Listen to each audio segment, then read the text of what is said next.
In this video, I'm going to show you how to do an oil change on this Ford Excursion with a 6.8 liter V10 engine. Let's get started. Underneath the vehicle, in the center, you'll find the engine oil pan with a 13mm headed drain bolt. Put a socket or a wrench on it, have an oil drain bucket underneath to catch the oil, and loosen this up.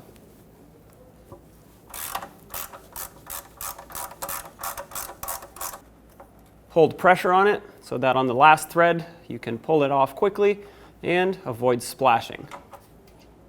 Let that drain into your collection bucket. While that's draining, right next to the drain plug is your oil filter. Sometimes you can get it off by hand. Other times you might need an oil filter wrench to help you break it free. Once you broke it free, give it a quick spin over your collection bucket and watch for any oil that will leak out. Let that drain for a second and then we'll finish removing it. Finish unthreading the oil filter and carefully set it aside. Always inspect the mounting surface for the oil filter because sometimes these O-rings can stick on here. If you don't pay attention, you'll double gasket it and it will start shooting oil out the side. You'll lose oil pressure and that is not good for your engine. Once you've removed that, if yours was stuck up there, wipe the area off to inspect it for any debris, corrosion, or anything else that might look suspicious or should not be up here. With that wiped clean, let's get the new oil filter ready for installation. I always prefer to pre-fill my oil filters when possible, this one being upright, just like this. It is possible. So I'm going to take some 5W20 oil, that's what this engine calls for, fill this oil filter up all the way, and let the filter material soak in with oil. This prevents dry starts and allows the engine to already have some oil in the filter before it starts pumping it through the engine. Take a clean glove, dip it in a little bit of clean oil, and lubricate this O-ring, this gasket at the top. This will prevent it from being stuck on there in the future, just like our previous one was. Take your new oil filter, line it up with the threads, and thread it on. This should thread on nice and smooth, just like this. If it's not, that means it's cross-threading. Make sure you take note of where it starts touching that gasket, and you want to go about 1/2 to 3/4 of a turn after that happens. This is about 1/2 a turn right here, and it got tight. All you need to do is squish that rubber a little bit, and that's plenty tight. You shouldn't need an oil filter wrench to tighten this filter. This is down to a drip.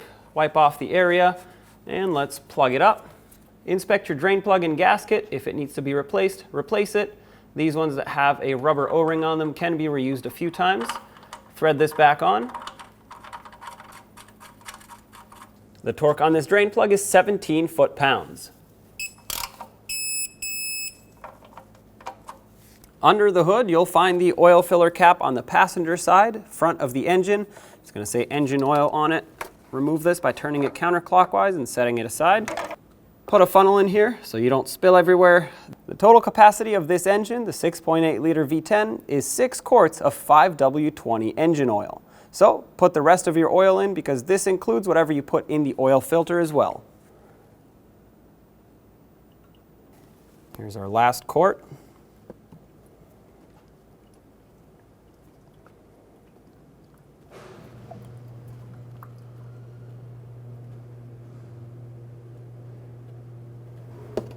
Once you're done, remove your funnel, take the cap, and cap this back off. On the driver's side of your engine compartment, you'll find the engine oil dipstick labeled engine oil. Pull this out of the dipstick tube, and I'm going to wipe it off as I remove it. The first reading is never going to be accurate.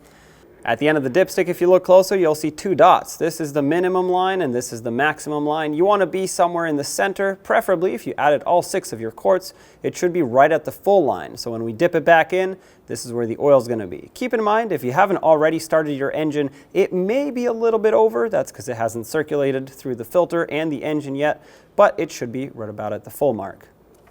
Dip the dipstick back into the dipstick tube all the way down, and then pull it back out so we can take a reading. Once you pull it back out, you'll see that the level is right at the max line. That's perfect. If you're anywhere below, you're going to want to add some more until it hits the max line.